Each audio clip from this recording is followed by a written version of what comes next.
चैतन्यं शाश्वतं शान्तं व्योमातीतं निरञ्जनं नादबिन्दुकलातीतं तस्मै श्रीगुरवे नमः। हरे कृष्ण कृष्ण कृष्ण हरे हरे, हरे राम राम राम हरे।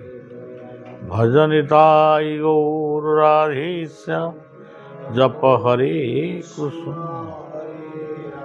भजनिताय गौर राधेश्य जप हरे कृष्ण। भज श्री कृष्ण चैतन्य प्रभु नित्यानंद, जप हरे कृष्ण हरे। जय शिशु अनंत राजा राम, जय सत्य सनातन कल्कि। जय शिशु अनंत राजा सत्य सनातन।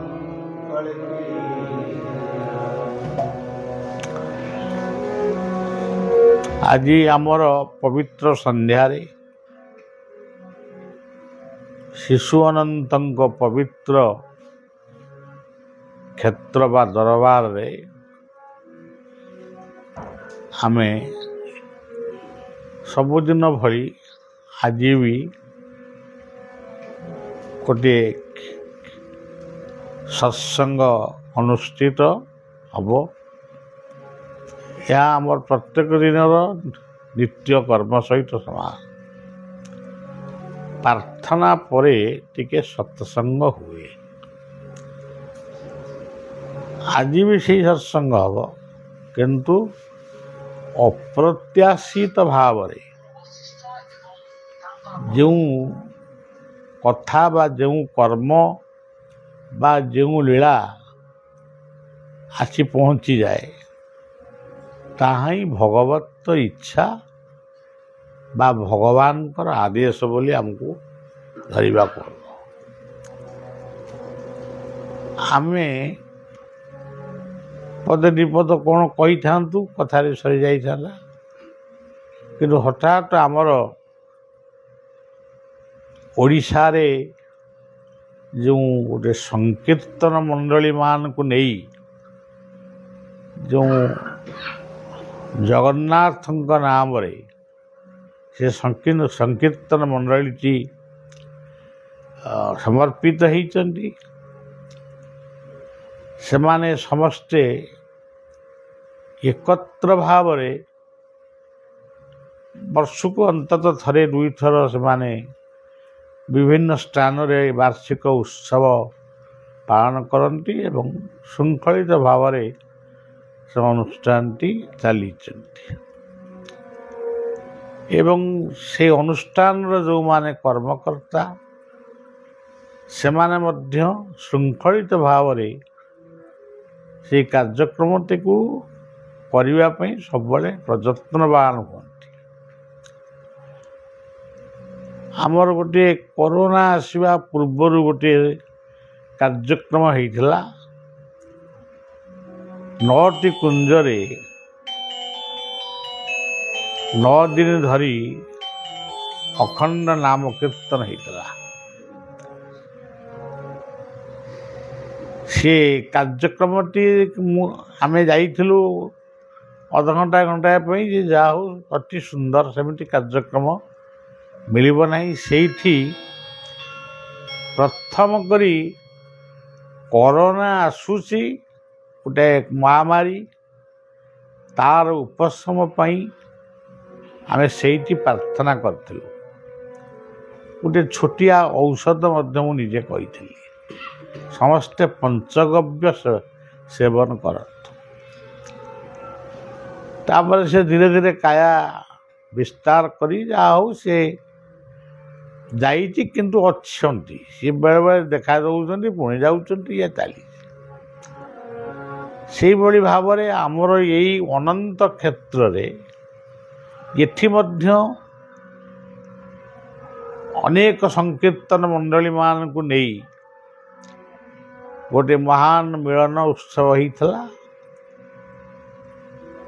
ଗୋଟିଏ ମୋର ପାଠ ପଢ଼ିବା ସ୍କୁଲ ଠାରୁ କୋଲର ଗ୍ରାମରୁ ଆରମ୍ଭ ହେଇଥିଲା ଏବଂ ଆଶ୍ରମ ପାଖରେ ସମାପନ ହେଇଥିଲା।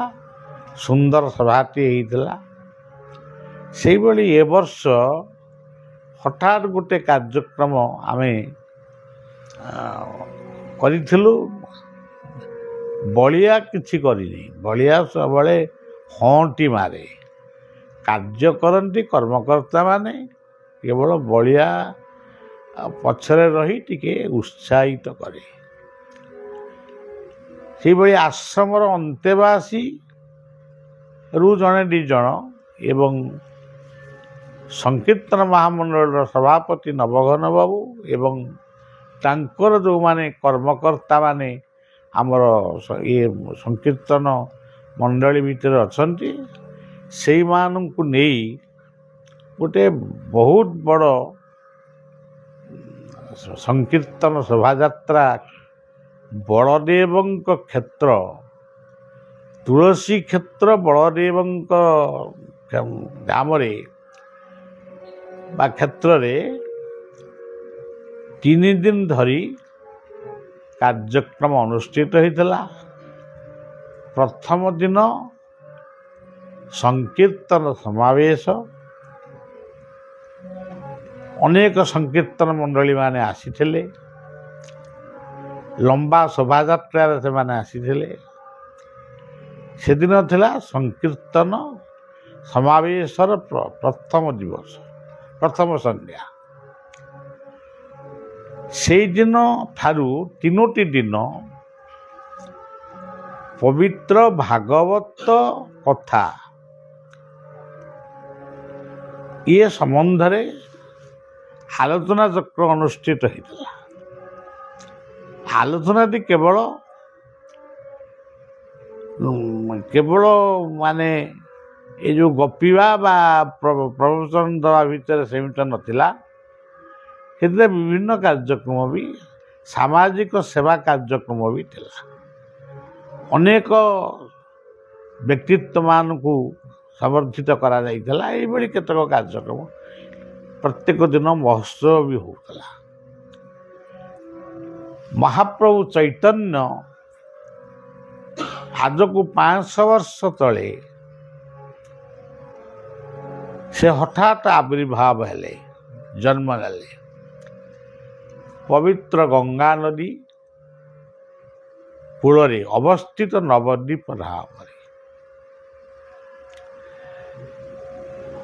ସେଇ ନବଦ୍ୱୀପ ଧାମରେ ତାଙ୍କର ସଂକୀର୍ତ୍ତନ ଆରମ୍ଭ ହୋଇଥିଲା। ପୁରୀ ଶ୍ରୀକ୍ଷେତ୍ରରେ ତାଙ୍କ ସଂକୀର୍ତ୍ତନ ସମାପ୍ତ ହୋଇଥିଲା। ଅର୍ଥାତ୍ ମହାପ୍ରଭୁ ଚୈତନ୍ୟ ସୁଦୂର ନବଦ୍ୱୀପରୁ ଆସି ପୁରୀ ଶ୍ରୀକ୍ଷେତ୍ରରେ ତାଙ୍କର ଦେହ ଅବସାନ କରିଥିଲେ। ସେତେବେଳେ ରାଜୁତି ଥିଲା, ଓଡ଼ିଶାର ରାଜୁତି ରାଜା ଥିଲେ ପ୍ରତାପରୁଦ୍ର ଦେବ। ଚୈତନ୍ୟଙ୍କର ସେ ଥିଲେ ପରମ ଶିଷ୍ୟ। ସିଏ ସାଧୁ ସନ୍ଥ ଏସବୁକୁ ଏତେ ଗ୍ରହଣ କରିପାରୁନଥିଲେ। ଚୈତନ୍ୟଙ୍କର ଆବିର୍ଭାବ ନାମ କୀର୍ତ୍ତନ ପ୍ରଚାରକୁ ମଧ୍ୟ ସେ ବିରୋଧ ବି କରୁଥିଲେ। ସେ ରାଜକୀୟ ଢାଞ୍ଚାରେ ଦୋଷୀକୁ ଉପଯୁକ୍ତ ଦଣ୍ଡ ବିଧାନ କରୁଥିଲେ। ତା ଭିତରେ ବଡ଼ ଦଣ୍ଡ ଥିଲା ଫାଶୀ ଦଣ୍ଡ। ଯେଉଁମାନେ ଭୁଲ କରୁଛନ୍ତି ବାରମ୍ବାର ତାଙ୍କୁ ଫାଶୀ ଦିଅ। ଏଇଭଳି ଅନେକ ଲୋକ ଫାଶୀ ପାଇବା ପରେ ନିଶ୍ଚୟ ଭଗବାନଙ୍କୁ ପ୍ରାର୍ଥନା କରିଛନ୍ତି ରାଜାଙ୍କର ଆଦେଶକୁ କେମିତି ପରିବର୍ତ୍ତନ ହେବ। ତେଣୁ ଜଗତରେ ପୁଣି ଆଉ ଜଣେ ରାଜା ଅଛନ୍ତି। ଯେମିତି ଆଜି ପୃଥିବୀରେ ବହୁ ଦେଶ, ବହୁ ରାଜା, ବହୁ ରାଜନୀତି ଚାଲିଛି। କିନ୍ତୁ ସମସ୍ତେ ଜାଣିଛନ୍ତି କି ନାହିଁ ଆମେ ଜାଣିଛୁ ଏମାନେ ସବୁ ନିମିତ୍ତ ମାତ୍ର। ସମସ୍ତଙ୍କ ଉପରେ ଆଉ ଜଣେ ମାଲିକ ଅଛନ୍ତି, ପ୍ରକୃତ ଯିଏ ଜଗତର ରାଜା, ଯାହାଙ୍କୁ ଆମେ ଦେଖିପାରୁନୁ, କିନ୍ତୁ ଆମ କୃତକର୍ମକୁ ସିଏ ହିଁ ପ୍ରକୃତରେ ସମୀକ୍ଷା କରୁଛନ୍ତି। ମହାପ୍ରଭୁ ଚୈତନ୍ୟ ହଠାତ୍ ପ୍ରତାପରୁଦ୍ର ଦେବଙ୍କ ଶୟନ କକ୍ଷରେ ଆବିର୍ଭାବ ହେଲେ। ଏହାକୁ କିଏ ସ୍ୱପ୍ନ କୁହନ୍ତି, କିଏ ଜାଗ୍ରତ ବୋଲି କୁହନ୍ତି। ତେଣୁ ଆମେ ତ ତାକୁ ଠିକ୍ ପ୍ରମାଣ କରିପାରିବାନି, ସ୍ୱପ୍ନରେ ହଉ ଜାଗ୍ରତରେ ହଉ। ମହାପ୍ରଭୁ ଚୈତନ୍ୟ ପ୍ରତାପରୁଦ୍ର ଦେବଙ୍କୁ କହିଲେ, ହେ ରାଜନ, ମୁଁ ଆସିଛି ଗୋଟେ ଭିକ୍ଷା ମାଗିବା ପାଇଁ। ରାଜା ତ ଚୈତନ୍ୟଙ୍କୁ ଏତେ ପସନ୍ଦ ବି କରୁନଥିଲେ। ସେଥିରେ ଦେଖିବା ପାଇଁ ଆମର ଯେଉଁ ଅବତାର ମାନଙ୍କର ବର୍ଣ୍ଣନା ହେଇଛି ଭାଗବତରେ, ଜୟଦେବ ଯେଉଁ 10 ଅବତାର କହିଛନ୍ତି, ଭାଗବତରେ 24ଟି ଅବତାରଙ୍କ କଥା ଅଛି। ସବୁ ଅବତାର ଭିତରେ ସବୁଠାରୁ ସୁନ୍ଦର ଢଙ୍ଗର ଗୋଟେ ମାନେ ମଣିଷକୃତି ଅବତାର ହେଉଛନ୍ତି ଚୈତନ୍ୟ ସୁନ୍ଦର, ଯାହାଙ୍କୁ ଗୌରାଙ୍ଗ ସୁନ୍ଦର ବୋଲି କୁହାଯାଏ, ଯାହାଙ୍କୁ ଯିଏ ନିମ୍ବ ଗଛ ମୂଳେ ଜନ୍ମ ହେଇଥିଲେ ବୋଲି ତାଙ୍କୁ ନିମାଇ ବୋଲି ଶ୍ରଦ୍ଧାରେ ଲୋକ ଡାକୁଥିଲେ। ସେ ଥିଲେ ରାଧା, ତାଙ୍କୁ କହୁଥିଲେ ଦେଖିବାକୁ ପ୍ରଚଣ୍ଡ ଗୋରା ଥିଲେ, ତାଙ୍କୁ ଗୋରା ବୋଲି ବି ଲୋକ ସମ୍ବୋଧନ କରୁଥିଲେ। ଗୋ କହିଲେ ଗୋବିନ୍ଦ, ରା କହିଲେ ରାଧା। ରାଧା ଓ ଗୋବିନ୍ଦଙ୍କର ମିଳିତ ତନୁ ହେଉଛନ୍ତି ଚୈତନ୍ୟ। ଦ୍ୱାପର ଯୁଗରେ କୃଷ୍ଣ ଅବତାରରେ ଗୋପୀମାନଙ୍କର କୃଷ୍ଣଙ୍କୁ ଯେଭଳି ଭାବରେ ଭଲ ପାଉଥିଲେ, କୃଷ୍ଣ ଯେତେବେଳେ ରାଧାଙ୍କର ଦେହତ୍ୟାଗ ହେଇଛି, ସେଇଠି କୃଷ୍ଣ ନିଜେ କହିଛନ୍ତି ଯେ ତୁମେ ମୋତେ କେତେ ଭଲ ପାଉଥିଲ, ମୁଁ ସେ ଭଲ ପାଇବାଟାକୁ ଜାଣିପାରିଲି ନାହିଁ। ସେ ଭଲ ପାଇବାଟା କିପରି, ତାକୁ ଜାଣିବା ପାଇଁ ମୋତେ ଆଉ ଗୋଟେ ଅବତାର ନେବା ପାଇଁ ହେବ। ପ୍ରତିଜ୍ଞା କରୁଛି ନିକୁଞ୍ଜ କାନନେ, କଳିରେ ଗୌରାଙ୍ଗ ହେବି, ରାଧା ନାମ ତୁଣ୍ଡେ ଗାଇ ଏ ବ୍ରହ୍ମାଣ୍ଡେ, ପ୍ରେମ ବାଦ୍ୟ ବଜାଏ। ନଦିଆ ହୋଇବ ଗୁପ୍ତ ବୃନ୍ଦାବନ, ଗଙ୍ଗା ହୋଇବ ଯମୁନା, ସଖୀ ସଖା ଯେତେ ଥିବେ ମୋ ସଙ୍ଗତେ, ଉଡ଼ାଇବେ ଜୟଗାନା। ଏସବୁ ଲମ୍ବା କଥାକୁ ମୁଁ ସଂକ୍ଷିପ୍ତ କରିବାକୁ ଚାହୁଁଛି। ମାନେ ଚୈତନ୍ୟ ହେଉଛନ୍ତି ଆଦାନୁଲମ୍ବିତ ବାହୁ। ଏଭଳି ବାହୁ ମଧ୍ୟ କାହାର ଆଜି ପର୍ଯ୍ୟନ୍ତ ଅଛି ବୋଲି ଧାରଣା ଆସେନି। ଏବଂ ତାଙ୍କର ଆଖି ଗୁଡ଼ାକ ହେଉଛି ସମ୍ପୂର୍ଣ୍ଣ ଭାବରେ ଜଗନ୍ନାଥଙ୍କ ଭଳି ମାନେ ଗୋଲାକାର ଚକ୍ଷୁ ଏବଂ ପ୍ରେମ ଚକ୍ଷୁ ମଧ୍ୟ।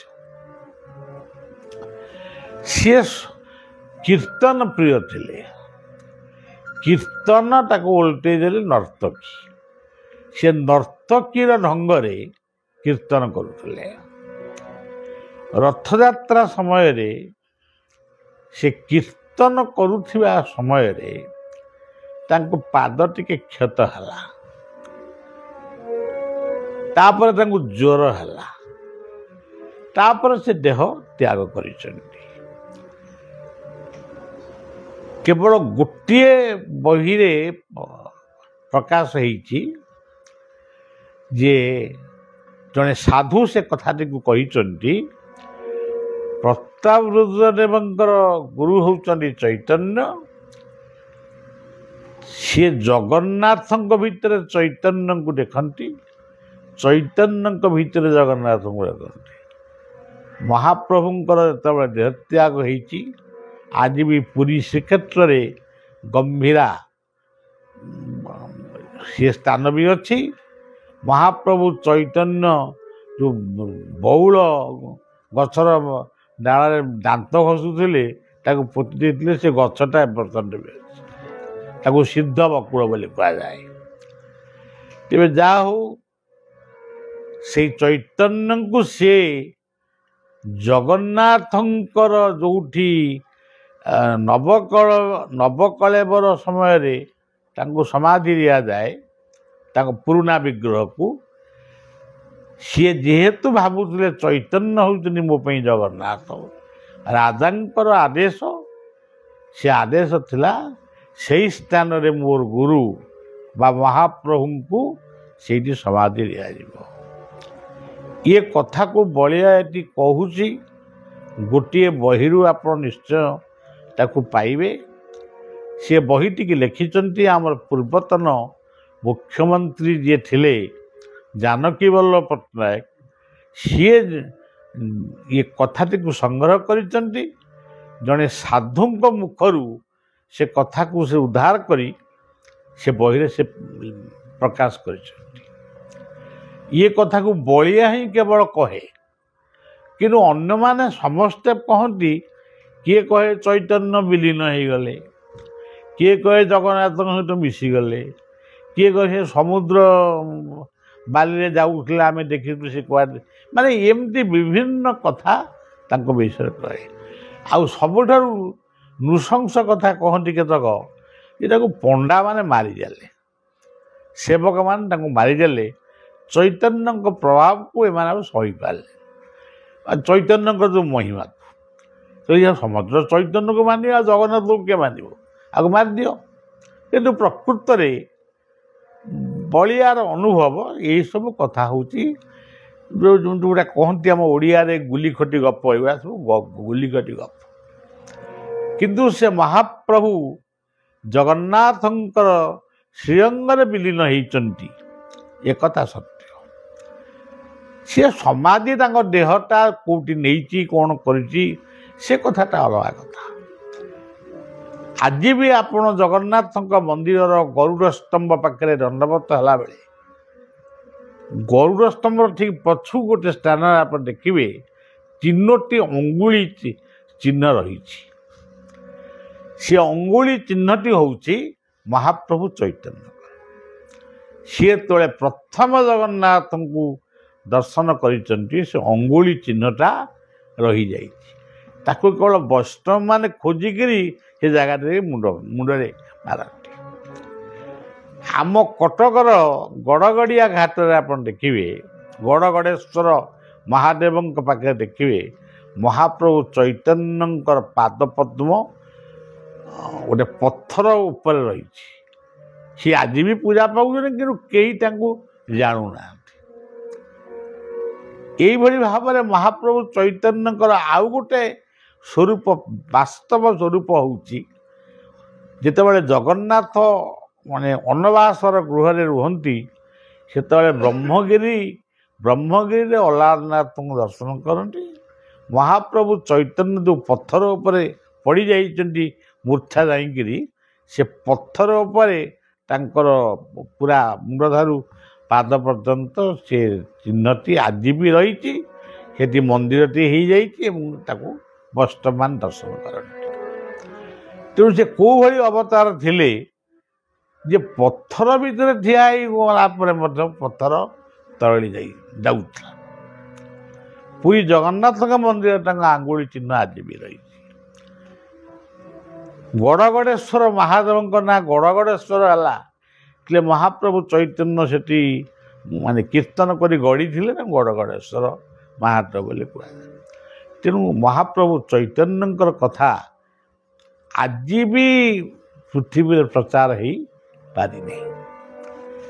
କିନ୍ତୁ ଅଙ୍ଗବଙ୍ଗ ଚୈତନ୍ୟଙ୍କର ପୁଣି ପରିବ୍ରାଜକ ସିଏ ଥିଲେ, ପାଦରେ ଚାଲି ଚାଲି ଦାକ୍ଷିଣାତ୍ୟ ପର୍ଯ୍ୟନ୍ତ ଦକ୍ଷିଣ ଭାରତକୁ ମାନେ ସେ ବି ଜୟ କରିଥିଲେ। ଆମେ ତ ସେ ଭାଷାକୁ କହିପାରୁନୁ, सी केमिति जाइथिले कौन करथिले माने पुणी अल्प बयस तेणु यही माने अद्भुत प्रेमावतार बोली आमे तांको कहू किंतु चैतन्य कथा अन्य माने केही उठाती हे कहती जने भक्त तेरे यही चैतन्य प्रतापरुद्र देव को कही मु गोटे भिक्षा मागिया को आसी से कहते आपण कौन भिक्षा चाहूँगी ना मो भिक्षा किसी धन रत्न ये सब चाहूनी मोर गोटे भिक्षा होची आज पर्यंत आपण जिते व्यक्ति को फांसी दंड दंडित करिसंती ता भितर जेकोसी गोटे व्यक्तिर जीवन दान मु चाहूँगी सेटा को मत दिंतु से आश्चर्य हेले मु तो फांसी देदेली से तो मरीगला से स्वर्गद्वार पड़ाला आउ मु पुणी बंचेकरी कौटू आनी सेटा मु पारिबिनी ना जदि जीवन को आपण दान करि पारिबेनी जे जीवन को फांसी देवार अधिकार आपको देछि किए प्रतापरुद्रदेव कहले मो आगे तो एमिति कथा कहीं कहते आपण किए ना मु से निमाई सन्यास नवद्वीप मोर जन्म मु ओडिया मो वंश होउछन्ति ओडिया किंतु नवद्वीप रही जाइछन्ति मो पितृपिता माने रही जाइथिले जाजपुर अंचल जाई तेणु आम बंगाली हो जाइलु तेणु आमको बंगाली बोली लोक कहते सेठी प्रतापरुद्र देवंकर परिवर्तन घटी महाप्रभु चैतन्यंकर से शिष्यत्व ग्रहण करुले एमितिकी ओडिशा को जेतेबेले मोगल साम्राज्य माने आक्रमण करते ये मृदंग बजे कीर्तन करते आज भी ऐतिहासिक माने केतक ऐतिहासिक माने कहती चैतन्य ओडिशा को पंगु करदे से प्रतापरुद्र देव को पंगु करदे ये सबू कथा हूँ आम क्षुद्र भावनार गोटे गोटे अंश कि प्रकृत से महाप्रभु चैतन्य जे कहते तुम्हें आउ क्या दंड दबनी फांसी दंड कथा सीना मना करते से राजनीति सन्यासी नापी कही तेणु से चैतन्यंकर समय यही ओडिशा माटी आउ 5 जन महापुरुष आसीथिले अच्युत शिशु अनंत जशवंत बलराम जगन्नाथ सी थिले गौरांग नित्यानंद अद्वैत गदाधर सेवा सी 5 को ये 5 सेतबेले आपण लक्ष्य करंतु चिंता करिवे सेतबेले ओडिशा माटी रे गोटाए अद्भुत आध्यात्मिक साम्राज्य सृष्टि होता ये राधांकर तत्व कहूले पंचसखा माने ये राधांकर नाम कहूले जगन्नाथ दास को पचारे तुम आप भागवत पढ़ुंट यदि राधांक नाम नहीं ये कहले राधा नहले कौन राधांक नाम मुझे से महाप्रभु चैतन्य जगन्नाथ दास को कही आपण अति बड़ी जगन्नाथ तार जगन्नाथ कहले मु तो निजे राधा राधा नहले राधा कथा क्यों कहबी यही गुणकीर्तन आज ओडिशा माटी बहु अनुष्ठान बहु सद्गुरु माने आसी बहु प्रकार भाव आमर ये कर किंतु संकीर्तन सर्वस्व ये कथा हरेर नामैव केवलम हरेर नामैव केवलम हरेर नामैव केवलम कलौ नास्तेव नास्तेव गतिरन्यता ये कथा केवल महाप्रभु चैतन्य ही प्रथम कहीदेले कली जुगरे नाम व्यतिरेक मुक्ति नाही नाही नाही तापर अनेक महापुरुष माने आइचंती से ढंगरे नाम कथा कही चैतन्य ना प्राय के नहीं ना जन दी जन किए नहीं तेणु आमे ଆମେ ଚୈତନ୍ୟଙ୍କର ଆମେ ଯେଉଁ ନାମ କରୁ ଆମର ଯାହା କରୁଛୁ କରୁ କିନ୍ତୁ ଆମେ ସେଇ ତାଙ୍କରି ଲୋକ। ଏଭଳି କି ଏ ଅଧମ ଯେତେବେଳେ ଗୋଟିଏ ନାମକୁ ପ୍ରଚାର କଲା ଜୟ ଶିଶୁ ଅନନ୍ତଙ୍କ ନାମ, ସେତେବେଳେ ଷଡ଼ଭୁଜ ରୂପରେ ସେ ଦର୍ଶନ ଦେଇ କେଉଁ ମସିହା ମୋର ଆଉ ମନେ ନାହିଁ, ନିଜେ ଷଡ଼ଭୁଜଙ୍କର ଦୁଇଟି ମୁଣ୍ଡ, ଗୋଟିଏ ପାଷାଣ ମୁଣ୍ଡ, ଗୋଟିଏ ମଣିଷ ମୁଣ୍ଡ। ସେ ମଣିଷ ମୁଣ୍ଡଟି କହୁଛି ଏଇ ନାମ କର, ସେ ନାମ କର, ଏ ନାମ କର। ତମେ ଯେଉଁ ନାମଟା କରୁଛ କର, ସେଟା କର, କିନ୍ତୁ ଏ ନାମ ବି କର। ଆକୁ କାହିଁକି ନାମରେ ଭିନ୍ନ ଭିନ୍ନ କର ନା, ଏତେ କଥା କହିନାହାନ୍ତି। ନାମ କର ବୋଲି କହିଛନ୍ତି। ଭଜନିତାଇ ଗୌରାରେ ଶ୍ୟାମ ହରେ କୃଷ୍ଣ। ସେଇଦିନ ଠାରୁ ଇଏ ସେବକ କୌଣସି ନାମକୁ ବିରୋଧ କରେ ନାହିଁ। ସବୁ ନାମକୁ ମୁଁ ନିଜର ଚୈତନ୍ୟଙ୍କ କୃତ ନାମ ବୋଲି ମୁଁ ଚିନ୍ତନ କରେ ଏବଂ ସମସ୍ତଙ୍କୁ ପୂଜା ବି କରେ। ତେଣୁ ସେଇ ଚୈତନ୍ୟଙ୍କର ନାମକୁ ନେଇ, ସଂକୀର୍ତ୍ତନକୁ ନେଇ ଭାରତ ସରକାର ଏ ବିଷୟରେ କିଛି ଜାଣନ୍ତିନି। ସିଏ ତାଙ୍କର ଅଲଗା କଥାରେ ଅଛନ୍ତି। କିନ୍ତୁ ଓଡ଼ିଶା ବଙ୍ଗଳା ଏ ଦୁଇଟି ରାଜ୍ୟରେ ନାମ କୀର୍ତ୍ତନର ପ୍ରଚାର ବହୁତ ଅଧିକ। ଆଉ ଓଡ଼ିଶାରେ ପ୍ରତ୍ୟେକ ଗ୍ରାମରେ ଦୁଇଟି କଥା ସବୁବେଳେ ଦେଖାଯାଏ, ଭାଗବତ କଥା ଆଉ ସଂକୀର୍ତ୍ତନର କଥା।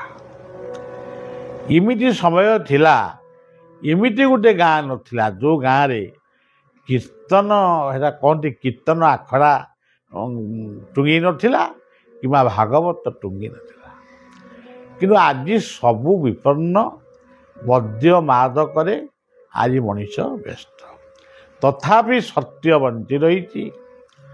ଗୋଟେ 42 ମଣ୍ଡଳ କୀର୍ତ୍ତନ ମଣ୍ଡଳୀ ଗୋଟେ ଗଢ଼ା ହେଇଥିଲା। ତା ଭିତରେ ସଂକୀର୍ଣ୍ଣ ରାଜନୀତି ପଶି ସେ ତାକୁ ବିଭ୍ରାଟ କରିଦେଲା।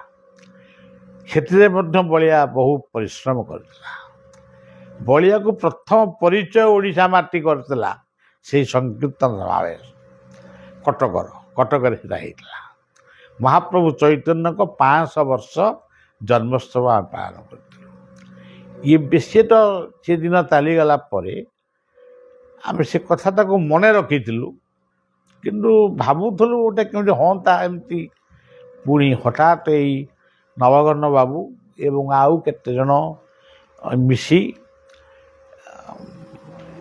ଏଇ ସଂକୀର୍ତ୍ତନ ସମାବେଶର କଥା ଆରମ୍ଭ କରିଥିଲେ। ମୁଁ ପ୍ରଥମେ ସେଥିରେ କିଛି ହଁ ନା କହିନଥିଲି। ସେ ଯାହା ହଉ, ସେ ସଂକୀର୍ତ୍ତନଟି ଏପର୍ଯ୍ୟନ୍ତ ଚାଲିଛନ୍ତି ଏବଂ ସୁନ୍ଦର ଭାବରେ କୀର୍ତ୍ତନ ହେଉଛନ୍ତି। ତାର ବିଭିନ୍ନ ସ୍ଥାନରେ ବାର୍ଷିକ ଉତ୍ସବ ମଧ୍ୟ ହେଉଛି। ସେଇ ଚୈତନ୍ୟଙ୍କ ପାଖରେ ଆମର ପ୍ରାର୍ଥନା, ସିଏ ହିଁ ଇଏ ସଂକୀର୍ତ୍ତନ ମହାମଣ୍ଡଳକୁ ରକ୍ଷା କରନ୍ତୁ, ସେମାନଙ୍କ ଭିତରେ ସଦ୍ବୁଦ୍ଧି ସଦ୍ଜ୍ଞାନ ଦିଅନ୍ତୁ। ମୃଦଙ୍ଗ କହିଲେ ସେ ନିଜେ ମହାପ୍ରଭୁ ଚୈତନ୍ୟ, ଗିନି କହିଲେ, କରତାଳ କହିଲେ ନିତ୍ୟାନନ୍ଦ ମହାପ୍ରଭୁ, ଏବଂ ସଂକୀର୍ତ୍ତନ ମଣ୍ଡଳୀ ହେଉଛନ୍ତି ସିଏ ଯେଉଁ ଜାତିର ହୁଅନ୍ତୁ, ମାନେ ବୈଷ୍ଣବ, ତାଙ୍କୁ ବୈଷ୍ଣବର ସମ୍ମାନ, କୀର୍ତ୍ତନିଆମାନଙ୍କୁ ବୈଷ୍ଣବର ସମ୍ମାନ ଦିଆଯାଏ। ସେମାନେ ଯେତେବେଳେ କୁଞ୍ଜରେ ପହଞ୍ଚନ୍ତି, ତାଙ୍କୁ ଆଉ ଗୋଟେ କୀର୍ତ୍ତନ ଦଳ ଯାଇ ତାଙ୍କୁ ପାଛୋଟି ଆଣନ୍ତି। ଆଉ ଗୃହକର୍ତ୍ତା ହଳଦୀ ପାଣିରେ ଗୋଡ଼ ଧୋଇ ଦିଅନ୍ତି। ମା' ମାନେ ବନ୍ଦାପନା କରନ୍ତି। ଆଜି ସେସବୁ କଥା ଟିକେ ହଜିଯାଇଛି। ଅତ୍ୟାଧୁନିକ ଯୁଗକୁ ନେଇ ଏସବୁ କଥା ଟିକେ ହଜିଯାଇଛି ବା ସୁପ୍ତ ହୋଇଯାଇଛି।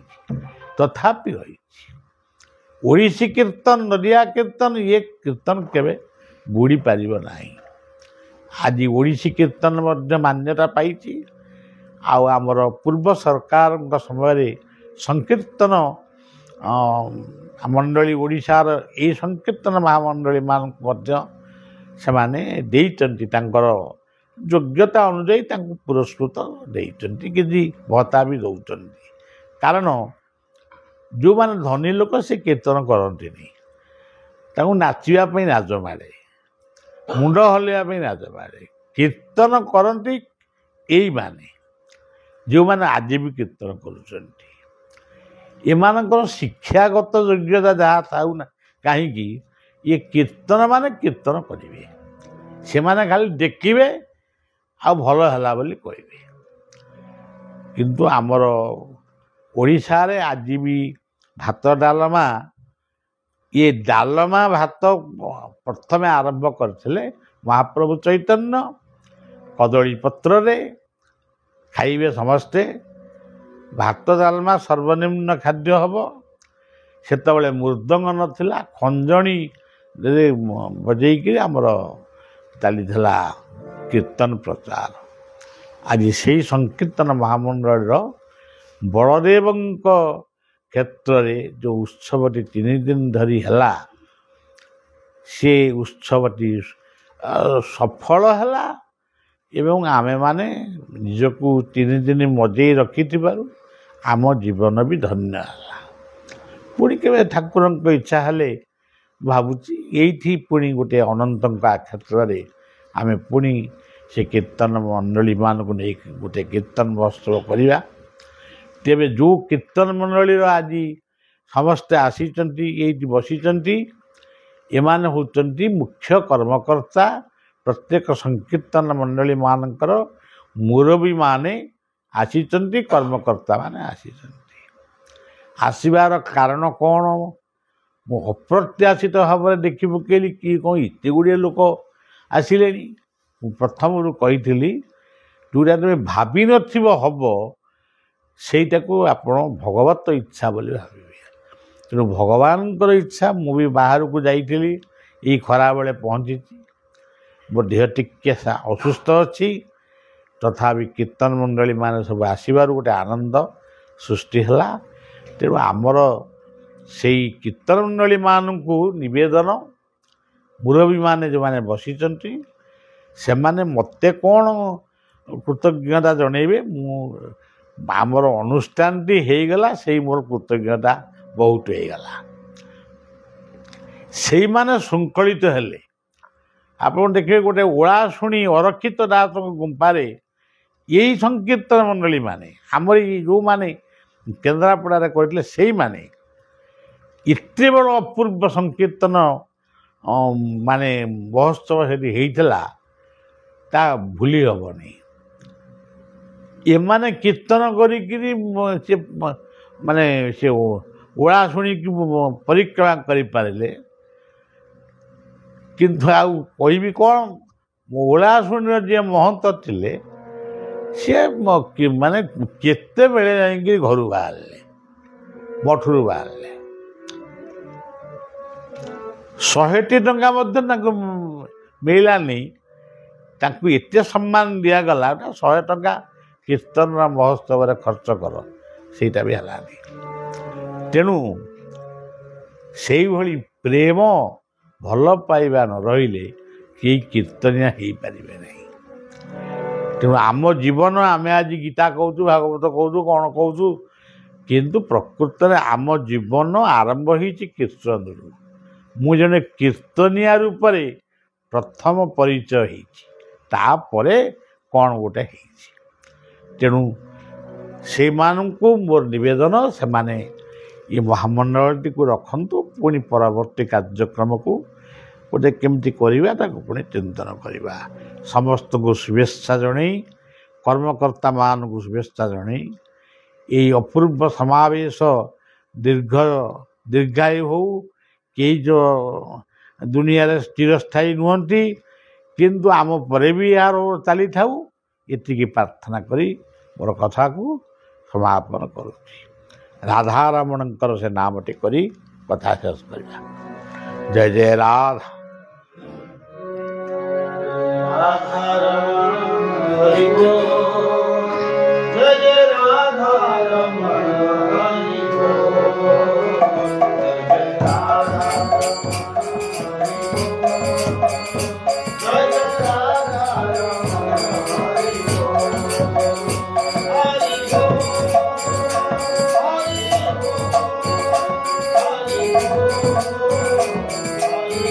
Hari Bol.